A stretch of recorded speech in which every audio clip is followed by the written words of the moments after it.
Start. All right. Thank you, everybody. Our Spartan community is reeling today. I want to start by thanking law enforcement, including the Michigan State University Police, the Michigan State Police, the FBI, all of our local agencies, first responders, local departments, and officers as far away as Oakland County for their efforts last night. I also want to thank the incredible medical professionals at Sparrow who are working hard to care for those injured, as well as all the community members that shared tips so that our law enforcement could act. We mourn the loss of beautiful souls today and pray for those who are continuing to fight for their lives. Every Spartan student, parent, and staff member should know that Michiganders and Americans everywhere are thinking of you today. President Biden and I spoke last night. He pledged his support and the thoughts of an entire nation, and we will work together to do what is necessary to help MSU community heal. We're all broken by an all too familiar feeling. Another place that is supposed to be about community and togetherness, shattered by bullets and bloodshed. We know this is a uniquely American problem. Today is the 5th anniversary of the Parkland shooting.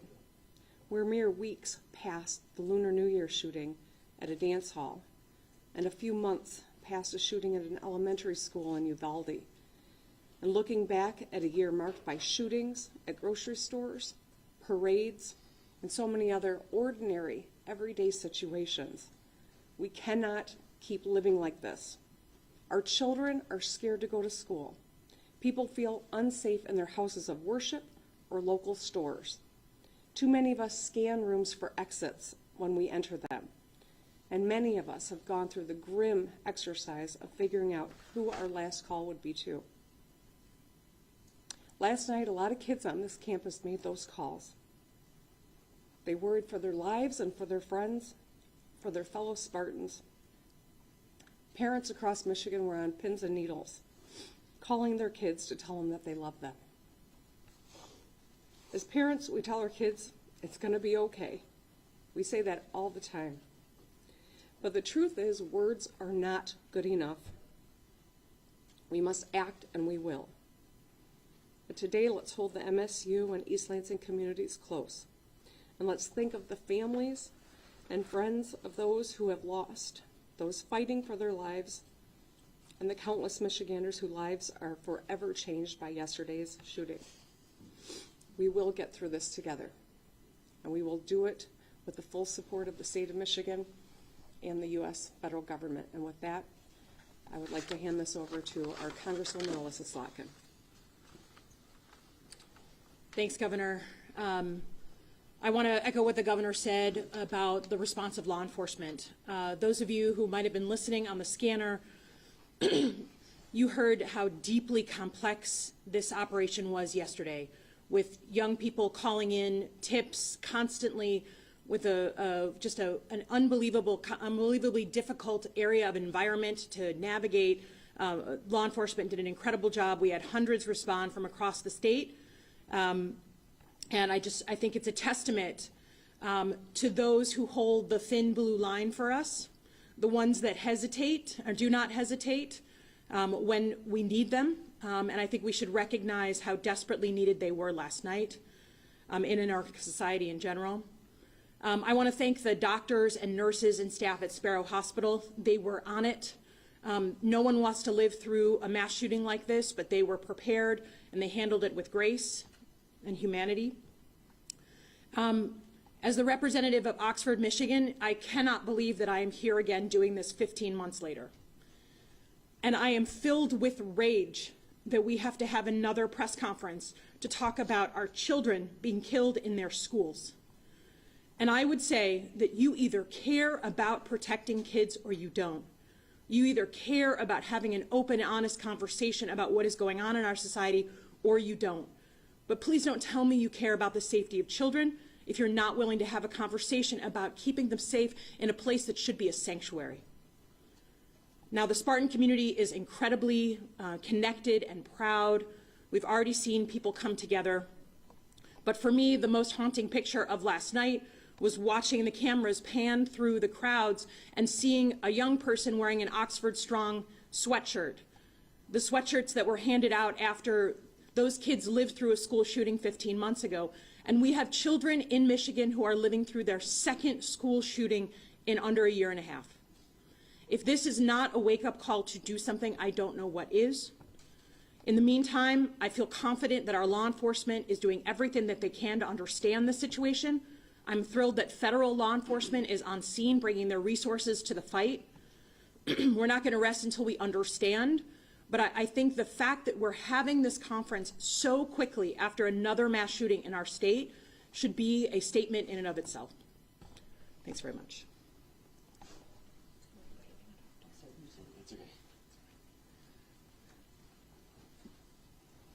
Well, on behalf of the community, I'm Mayor Andy Shore, Mayor Ron Bacon, East Lansing. City of Lansing. This is the morning that nobody ever wants to have. This is the day that nobody ever wants to be standing up at a lectern. When you get elected, you want to talk about the great things in your community and not this. But here we are. I do want to thank the Lansing residents who stood up. These many tips you've heard about came in from many of our residents, and as a result, the shooter was identified and the threat was neutralized. So we're very proud of our citizens in Lansing. There's going to be so much fear. It's not just the students, it's the community. I've heard from parents and citizens who didn't know what was going on. So I want to share, we have a community mental health resource that is open 24/7. It's a crisis services department, 517-346-8200. And I also want to share in the incredible job that was done by our law enforcement, LPD, ELPD, state police, Ingham County, and of course MSU. This is what they train for, and today and yesterday they were able to show that they are prepared. It's not something you ever want to do when you train, but they were prepared and they were excellent. As of today, East Lansing Hannah Center will be available to students in need of resources, and counseling will be available all day. We'll be working with the Department of Health Services today as well to extend other additional things to the community. I just want to say, as Mayor of East Lansing, when I introduce myself, I'm the Mayor of East Lansing, home of Michigan State University. We are indivisible. This Spartan will thing is real. I want to send out my deepest regrets and remorse to the families that lost children, the fear stricken in the children. At Michigan State, for my children, I'm a dad here in this community, is like a playground for them. It's where you go and have your first experiences and taste of college life and fun and all those types of things. And I'm just shattered today. My heart aches for our community, and it will be present. We'll be here in support. President Woodruff, the entire community of Michigan State University will stand hand in hand, and this is just the beginning. We will find a way forward. I don't want to stand up here and try to communicate that we have the answers at this point, but as Congressperson Slotkin said, we're going to find the answers, and we're going to figure some stuff out here. This has gone far enough. Thank you.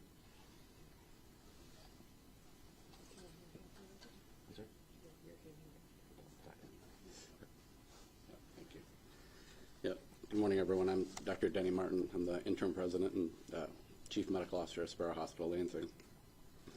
I think a lot of very dry mouths up here this morning, so bear with us and appreciate your patience. I can confirm that last evening we cared for 5 individuals who were brought to Sparrow Hospital from East Lansing campus. The team in our level 1 trauma center with our emergency medicine physicians and trauma surgeons were waiting for them upon their arrival. I will give a lot of thanks to the individuals, the first responders on the scene. Our ability to care for these individuals starts in the field, and they did a fantastic job. 4 of those individuals did require surgical intervention to treat their injuries. 1 individual did not and was taken to the critical care unit after being triaged in the emergency department. All 5 individuals remained in critical condition this morning. I want to thank the overwhelming response from our team, everyone in our Level 1 Trauma Center. This is something we've talked about this morning that we practice for very often, but never want to have to do. And we did it amazingly well, and very proud of everyone.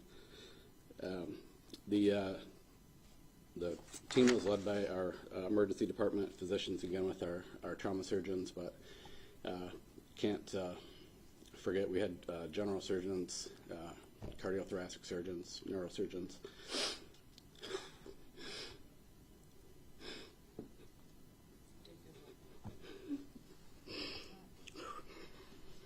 Didn't get a lot of sleep last night, sorry. So many people that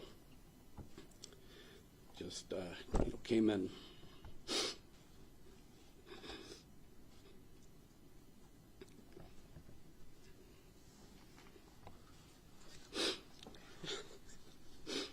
We received a lot of texts that were just, I'm on my way. Just within people showing up, where do you need me? It was a sad but a very proud night for all of us here. So I can't speak to anything about the identity of the individuals, but I'm sure we'll have some time for questions afterwards. But again, everyone is in critical condition at this time, but actively being cared for by our team at Sparrow. So thank you all. Good morning. My name is Teresa Woodruff, and I serve as the interim president here.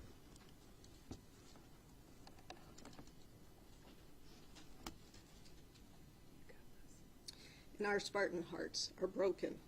We're grieving, but as a community, we're grieving together. We struggle to comprehend. We lost families, friends, classmates, and our hearts go out to the victims and families of this senseless tragedy. And we offer to each of them the peace that passeth understanding. We continue to think for our medical professionals at Sparrow, and we know that they are taking the best care possible of our students.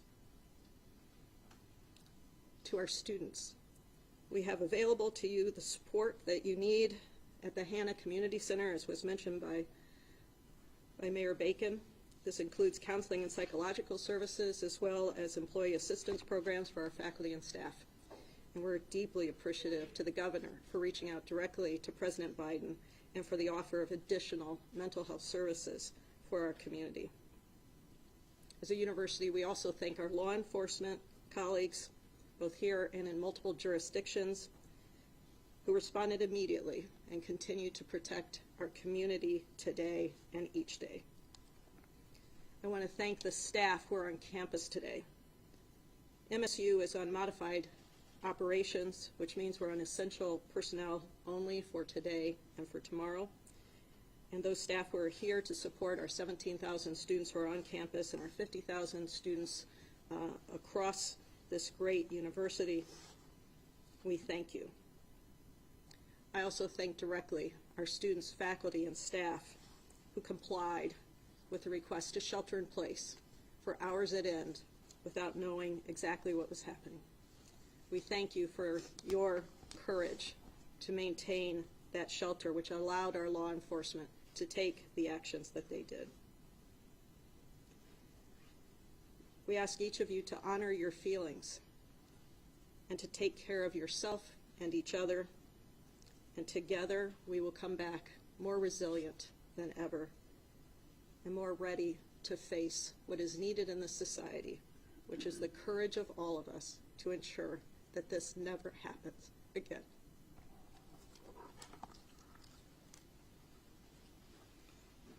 Good morning. I'm Marlon Lynch, Vice President for Public Safety and Chief of Police here at Michigan State University. You've heard by several people in regards to the response of first responders last night. Their work continued through the night, processing crime scenes, obtaining additional statements, additional evidence, tireless work hours. We're not only bound by our duty, but a large percentage of us are invested in our community. We went to school here, We have children here. We have family. This is us. This is part of us. These partnerships are great. Our processes will continue with this. We will continuously be joined by our partners as we are here today with the FBI, the state police, as well as Lansing Police Department in East Lansing. And I hate to even go down the list because there's so many agencies that responded last night, continuously responding and asking how can they help. And it was all in a timely manner, very timely with that. You will hear a recap of the incident and as well as some updates based on the events that have occurred overnight in regards to our students that were involved and also the suspect. Good morning. Deputy Chief Chris Rosman with the Michigan State University Police and Public Safety. As you can tell, this has been a long night for a lot of us. We have been committed from the beginning to being as transparent and getting as much information out as possible. And we're going to continue to do that throughout the day and as this investigation moves forward. I'm going to start with a brief recap of the incident yesterday. This tragic situation unfolded shortly before 8:30 p.m. The first call that we received was from Berkey Hall. Berkey Hall is an academic building on our northern campus that borders downtown East Lansing.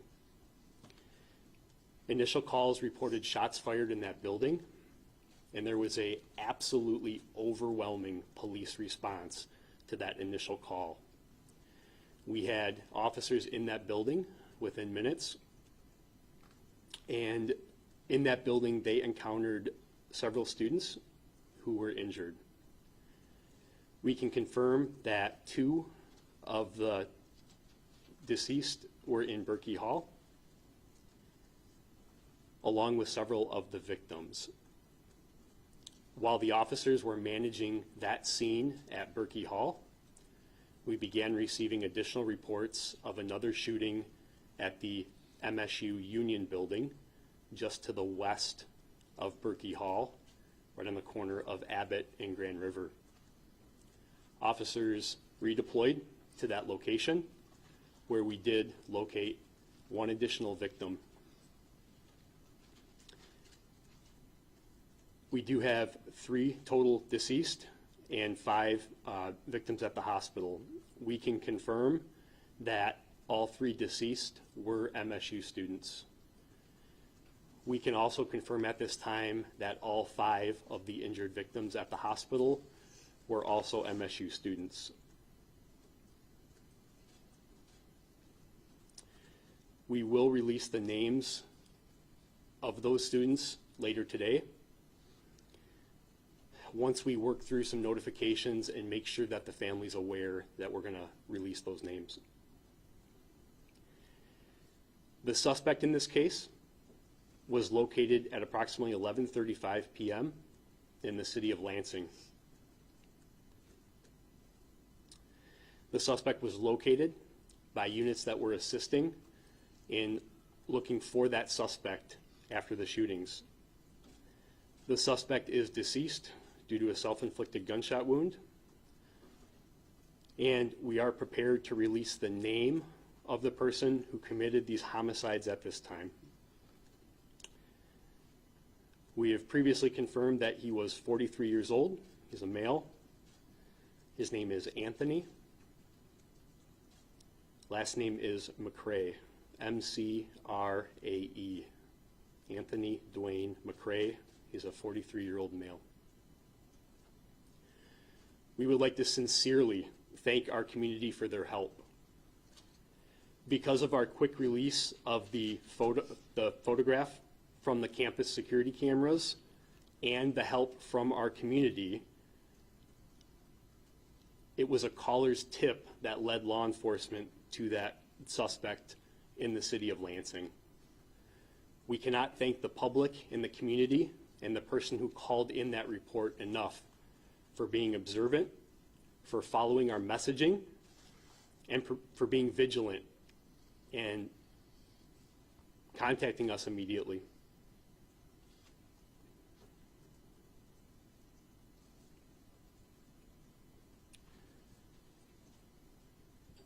We will continue to share resources for the MSU community through our institutional website and our MSU Police and Public Safety social media pages. We know that this news may be difficult for those within our campus community and beyond, and it's important to remember that the grief that some individuals may be experiencing is normal, and there are a number of ways in which individuals can seek support, including talking with friends, family, and colleagues to process this, and taking advantage of many of the resources that we have provided. We are prepared at this point to take some questions. Sure. Sure. I'm going to turn it over to Special Agent in Charge, Jim Taraska. Good morning. I'm Jim Taraska, the Special Agent in Charge of the FBI in Michigan. First of all, our hearts go out to all the victims, their families, the students, and the community. This happens much too often. I'd like to thank all our partners in law enforcement. Chief, once again, thanks for your leadership. Just great examples of leadership last night from all the agencies that showed up short notice and showed selfless sacrifice to attempt to identify, find the subject, and eliminate the threat.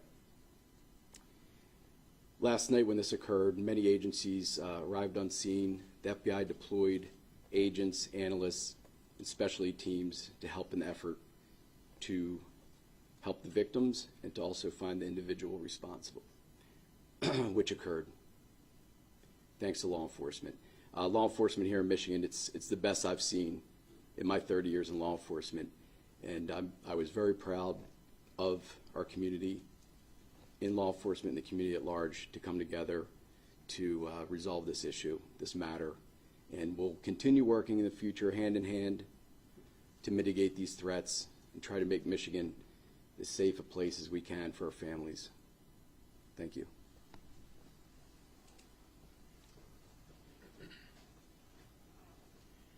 So I think we are prepared to take some questions now. Again, I do have to reiterate, this is still fluid, it's still ongoing. There are still crime scenes that are being processed, and we still are in the process of putting together the pieces to try to solve, to try to understand what happened and why it may have happened. So we're still working through that. So we will go ahead and take some questions at this time. Seven, Deputy Chief, can you Hold on. discuss at all? Hold on. potential Go ahead right there. Thank you. There was a large police presence on a home on Creston Avenue and East Howe Avenue in Lansing. Was that the suspect's home? So I can't confirm the actual location or address. Okay. We are aware that there was a search warrant executed on a residence that was connected to the suspect in this case. We're not prepared to share that specific location at this point. Do you have any information on the firearm and whether it was registered to the individual who was suspected of using it? So at this point, we have no additional information on the actual weapon that was used in the incident. Those are things that we will continue to process and look at today as part of our investigation. Did you recover the weapon? We did recover a weapon, yes, right there. So 7 of the 8 victims are at Berkeley Hall. The 8 is at the Union, and the Union victim also was one that passed away. Is that correct? There were two of the victims from Berkey Hall are deceased. One victim from the Union is deceased. There are 5 additional victims that are at Sparrow Hospital. I cannot confirm where all 5 of those victims, which building they were in. I believe most of them were from Berkey Hall, but I can't confirm that. I'm going to go right there. Yes. I understand the first, you said officers arrived shortly after the 8:30 call, but in the second building, can you describe the timetable of what it took to get to the MSU Union building? Because officers were already within a distance of where it's happening. Yeah, the MSU Union is within very close proximity to Berkey Hall. It's within walking distance. I would describe it as less than a block to the west of Berkey Hall. All indications at this point point to the fact that the suspect exited Berkey Hall and walked over to the MSU Union. When those calls initially started coming in from the Union, we were able to quickly redeploy resources to the Union, and the suspect actually quickly fled that building. He was not in the building for that long. So when you say redeployed, how much of a timetable is between that? I can't get into specifics on the time frame right now, but that will be part of the investigation that we'll look at is the time between those two incidents. Right there. Has the suspect had any previous interaction with law enforcement? So that's part of our investigation today, is to look at the suspect, his background, his history. Those are things that are occurring with our state and federal partners right now, who have really taken the lead on helping us with identify the suspect, especially since that incident did occur off campus. But those are things that we're looking at today, and those will be integral to the investigation. In the back, Red. Deputy Chief, can you shed any light as to the why this happened, what his motive was, why he chose Michigan State? You know, we had the same question last night, and we have the same answer this morning. We have absolutely no idea what the motive was at this point. We can confirm that the 43-year-old suspect had no affiliation to the university. He was not a student, faculty, staff, current or previous. So that's an unknown right now, and that's what we're trying to understand is why this incident occurred. I know everybody wants to know what the motive is.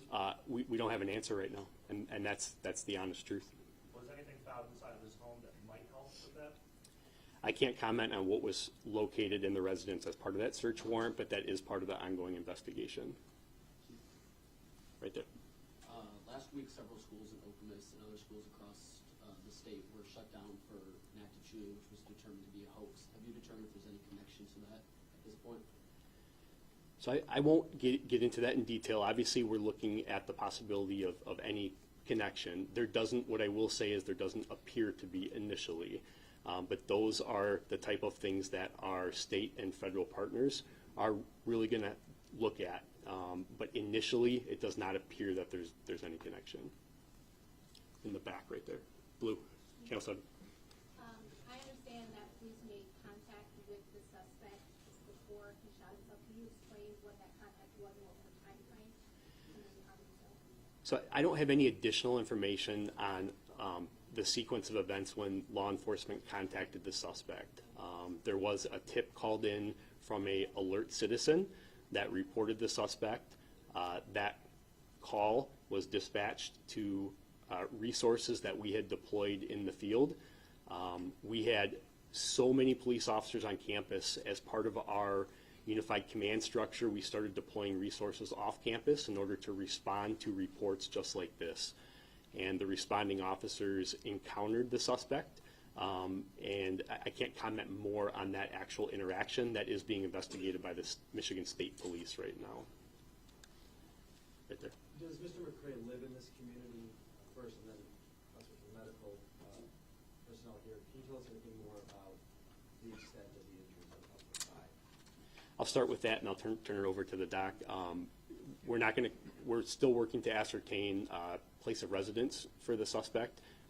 As we have said all along, we want to make sure any information that we share is accurate, and we are still working to determine place or hometown and residence for the suspect. Yeah. There wasn't a consistent injury pattern with the individuals that were brought to the hospital, but the initial reports last evening that the injuries were life-threatening was correct. But there wasn't a consistent nature. It was a variety of injuries associated with the gunshots that came in. Chief,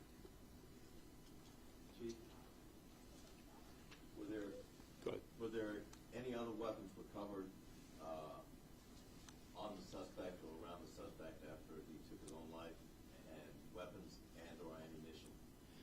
So again, I can't comment on that specifically. That will be part of the investigation. That scene that occurred is being investigated by the Michigan State Police. And I can't comment on what evidence was recovered at that specific scene. But you did say that you recovered one weapon. We do have at least one weapon, yes. Used in the incident on the campus? That's part of the investigation, and we'll work to determine that. We'll take one more question. I had if I may. I had We'll go to, we'll come back to. slide in regard to the timing of the tip. Roughly, you came out at around 11 o'clock shortly thereafter with the first news briefing and released the picture. Suspect was encountered before midnight, so this tip came within minutes of you guys releasing this photo, or can you clarify? Yeah, no, that's absolutely correct. As soon as, during this incident, when it was ongoing, and you can imagine the number of moving pieces, we had MSU Police and Public Safety investigators reviewing surveillance footage, and they quickly determined that we had a picture of the suspect, and we quickly disseminated that publicly. And you are correct, it was shortly after we released it that he was recognized by an alert citizen. And so the time frame was pretty quick after we released it. So we commend the community and the citizen that called that in, and that was exactly what we were trying to achieve by releasing that picture, was to generate immediate tips for this person that was mobile, that we had no idea where he was at that point.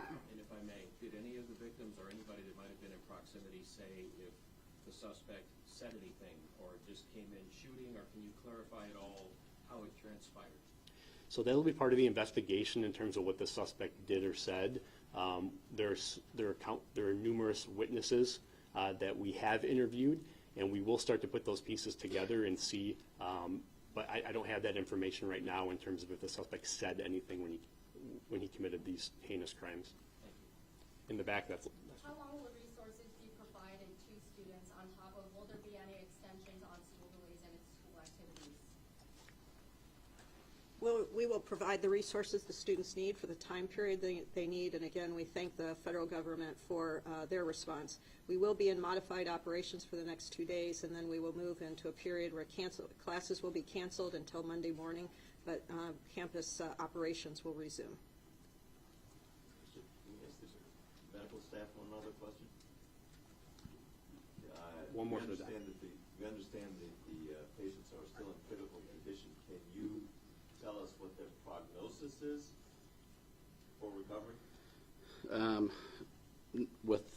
It's still very early on. You know, this is injuries occurred just over 12 hours ago, so their conditions are evolving. Again, I'll say that they're all absolutely in a critical condition, but there's varying degrees of that. But I think it's just too early. It's too early on in their course to give any kind of prognosis at this point.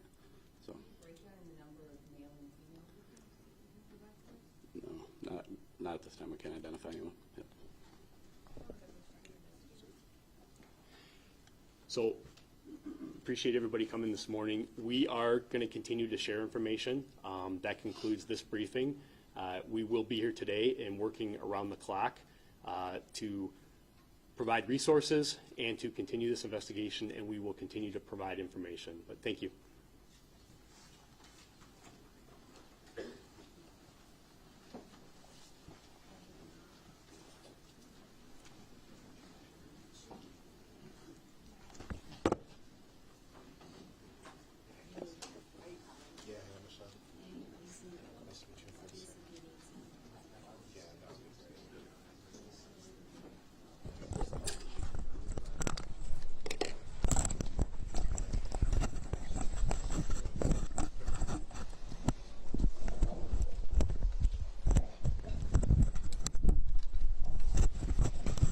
Flip IFB2, please. IFB2. Let's go in the back. Wait. Let's do that. Wait for